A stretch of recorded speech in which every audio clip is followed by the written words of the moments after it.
arazoa da, Gipuzkoan hondakin asko sortzen ditugula. Hau da, 2011 urtean, 350.000 tona sortu genituen Gipuzkoan. Baina asko sortzez gain bigarren arazo bat daukagu, eta da sortzen degunan zati handi bat nahasian, material guztik nahasian biltzen ditugula.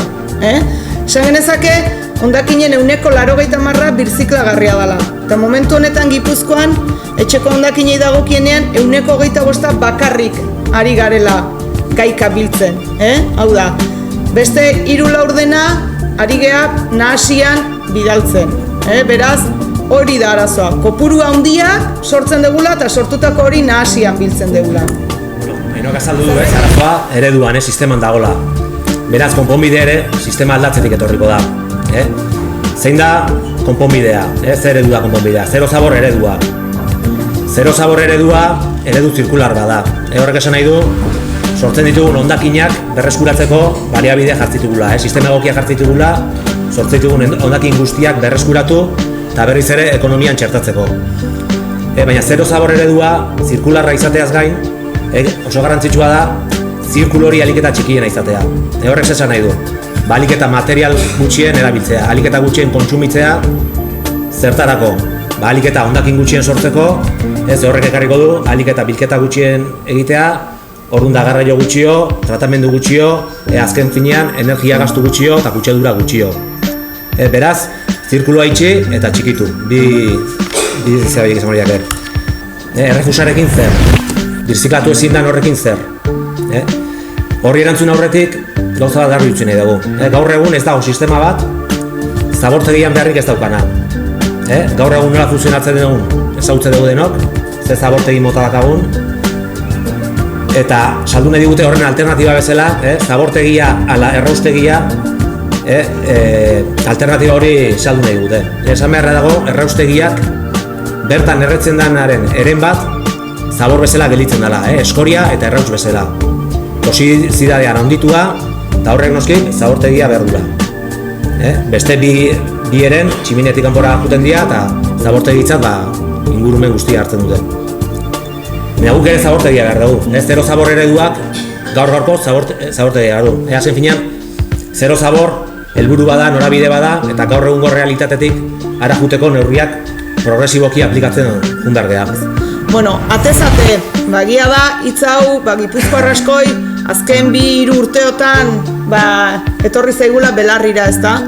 Baina ez da hemen Gipuzkoan edo Usurbilen asmatu dugun hitz bat. Hau, munduan, bilketa sistema hau, munduan oso edatua dago eta normaltasun osoz egiten dute milaka eta milaka biztanle. Horrek ustean ez zuen 2 ataletan banatuta, batetikan munduan eta bestaldetik Euskal Herrian. Munduari dagokionez, irakurri ditzazketu hor ze herrialde eta hiri handi dauden. Italia, Katalunia zenbat herri dauden, Mallorca uhartea bere txiki izanik zenbat herri dauden, San Francisco bat, 800.000 biztanlekin, Flandria 6 milioikin, Australia erresmatua, hiri eta herrialde handiak daude. Eta gakoa zein da? Hondakinen 80% birziklagarria dela. Lehen esan dugu asko sortzen deula, baina asko horren 80% birziklagarria da. Soilik edo, 110% izango litzateke momentu honetan ikerketa eta garapenean pausoak ematez dian enean birziklagarria ez dena. Alegia, errefusa izango litzatekena. Esan genezake, atezateko martxan jarri den herrietan 80%tik gorako gaikako bilketa emaitzak lortzen diala. Beraz, bigarren zutabea. Esan genezake, lehenengo zutabe horretara asko gerturatzen dela. Alegia, materia 80% horretatik hondakin asko biltzen ditula, berriro zirkuituan sartu alizateko. Aldiz, beste sistema hori, kaleko laua horri 5. marroi bat gehitzeak, kasurik honenetan 125%ko gaikako emaitza ematen du. Fotografika hortan daukazue, konparaketa Azkoitia eta Zarautz 5. edukiontziakin eta Usurbil atezatekoarekin hilabetean 2010 urtean ere bai biltze zuten organiko kopurua. Organiko kilogramoak berde argiz eta biztanleak, herri bakoitza dauzkan biztanleak ilunez. Ikus dezakezuen bezala Usurbilek askoz biztanle gutxiago edukita ere, izugarri gehiago biltzen dula gaika. Eta berdintxua islatzeko beste grafika bat, hor koloretan dakazuen hori, dia 2010 urtean, 5. edukiontziakin ari zian herriak. Hor daude Zumaia, Zarautz, Azpeitia, Azkoitia, Aretxabaleta eta Donostiko kasuan Amara auzoa bakarrik zegoen. Guzti horien artean, biltzen zuten Usurbile bakarrik, atezatekoakin biltzezuna, baina gutxio. Askoz biztanle gehiago edukita. Beste modu batea, beste esaldi batean esan da, konparaketa hori, Hernanik, atezatekoakin. Hernani eta Zarautz konparatze ditugu, bilak antzeko biztanle kopurua dakate. Hernanik atezatekoakin, bilketa egun bakarrean, biltzen du Zarautzek hilabete osoan adina materia organiko. Zer da gure egunerokoa? Gure egunerokoa da egun bakoitzari dagokion hondakin atala etxe atarira ateatzea. Norbaite pentsatuko du atezate izena dulako, etxean egon bertzala zait timbrea jotzea etorreko zaizkitzulako, ezta? Zaion berdezula. Edo ordutegien arabera despertadorea jarri barrotezun. Ez da horrelako ezer. Egun bakoitzari dagokiona atera berda etxeatarira. Noiz Usurbilen ateratzen dugu goizez. Eta Hernanin ateratzen dute gauez. Bostetan utzi dezake. Malgutasun bat badago.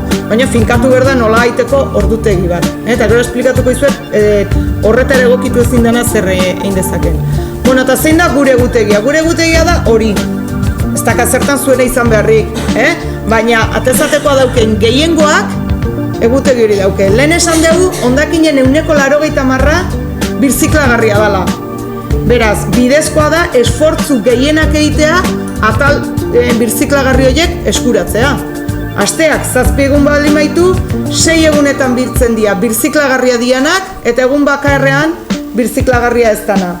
Orduan, 6 egun horiek nola bereizten dira, 3 egunetan biltzen da materia organikoa edo txerrijana, 2 egunetan ontziarinak edo gaur egun kontenedore horira botatzen dezutena, egun batean kontenedore urdina botatzen den papera eta kartoia, eta azken egunean errefusa edo birziklagarria ez da atala. Gure egutegi horretan, esan dizugu zenbat egunetan organiko ateratzen deun ontziarina, papera eta errefusa, baina egunero atera lehizke pixa hoialak, painalak. Konpresak, tanpasak edo dena delakoak. Aurrak edo helduak izan. Egunero eta etxeak egokitu behar balin baditugu, eta gure buru ere bai, kaleak ere bai, ezta?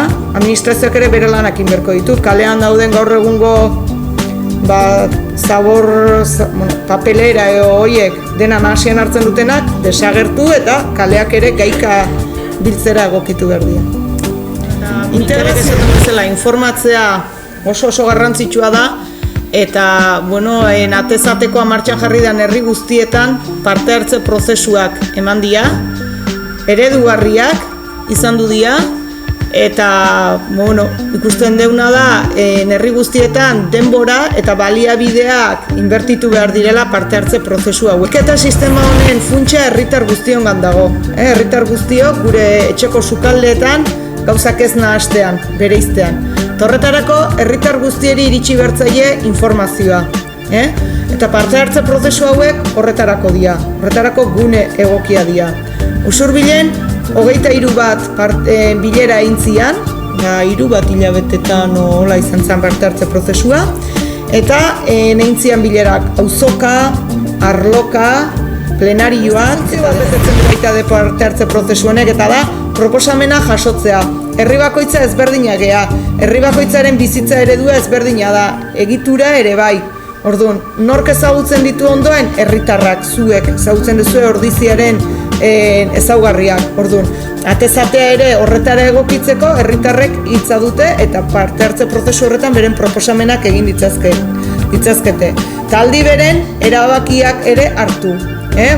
Ordutegia dala, beti ere mankomunitateko beste hainbat herriekin optimizatuz, goizez edo gauez bildu leiken, kamioiaren ibilbideak, eta hor badaude herria eta mankomunitatearen arabera hainbat gai, erabaki tasakin ez da kubritzen hondakinen kudeaketan gastua. Orduan hor, sortu da eztabaida hori, tasa joko zaigula eta ez dakiz zer, faltsua da. batetik, eta bestetik ikusiko egun bezala ere, kostea ere ez da handiagoa. Udalolan ikuspegitik hitz egite dugunean hondakinen kudeaketaz 3 atal hartu behar dira kontutan. Batetik bilketa gastuak, ikustezue, tratamendu gastuak, izango bigarrena, eta sarrerak, 3.